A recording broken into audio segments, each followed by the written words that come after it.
My name is Michaela O'Brien, and over the past few months, I worked among my community and fellow activists to defend the rights of Floridians through a project titled Keep Your Bands to Yourself.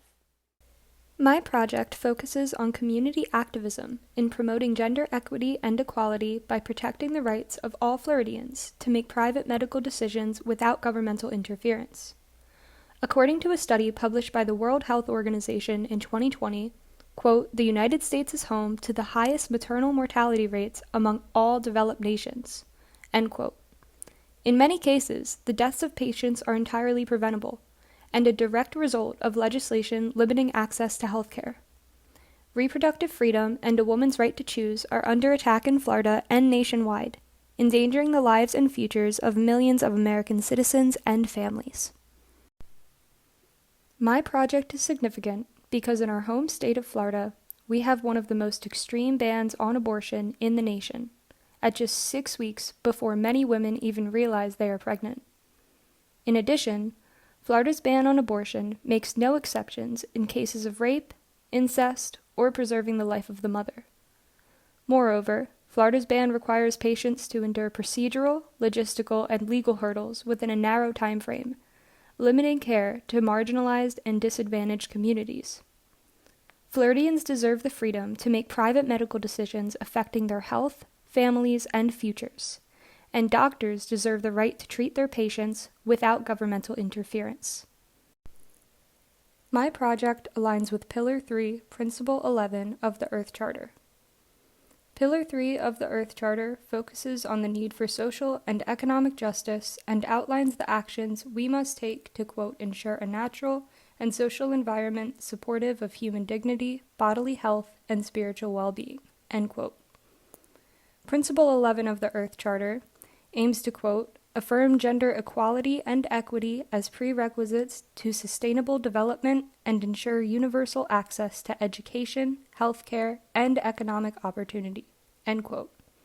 Gender equality in healthcare, such as ensuring Floridians and all Americans have access to gender-affirming and reproductive care, is intersectional with economic and educational opportunities.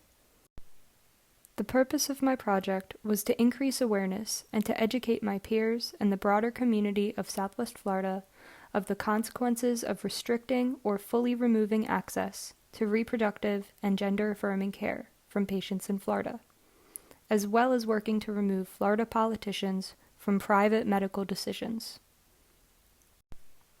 Through various acts of civic engagement, such as attending rallies, panels, and marches, and by volunteering with nonprofit organizations to assist in tablings, canvassings, and serving as secretary of Planned Parenthood Generation Action at FGCU, I helped to motivate over 57%, the majority of Florida voters, to vote yes on Amendment 4 to create a constitutional right to abortion and protect Florida patients. To help me keep track of my progress, I took photos and kept notes of my experiences each week. In addition to taking photographs and journaling, I utilized FGCU's Eagle Service Network to document my service learning hours following each volunteer experience with community partners. During my first week, I tabled on campus with a nonprofit called Floridians for Democracy to register students to vote and hand out information regarding Amendment 4.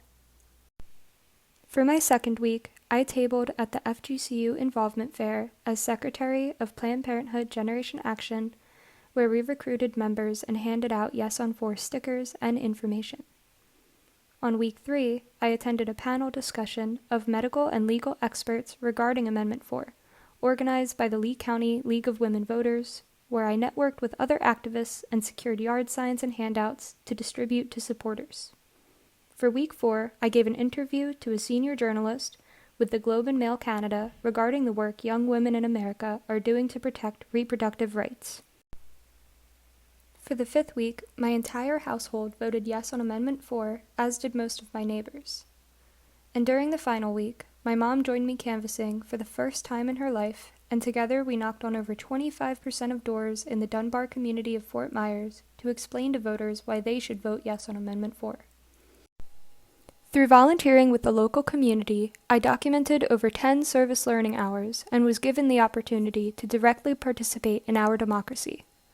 Although Amendment 4 did not receive the 60% threshold needed to pass, an overwhelming majority of Floridians, 57%, support access to reproductive rights and gender equality and equity, and oppose governmental interference in private medical decisions.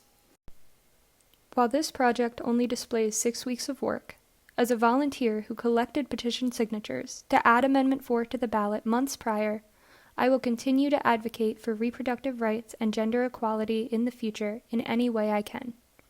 Since Florida's constitutional amendment to abortion was rejected, patients will now need more help than ever. I urge anyone who opposes Florida's extreme abortion ban to lend your voice and time to patients in Florida who lack both, because reproductive rights are human rights.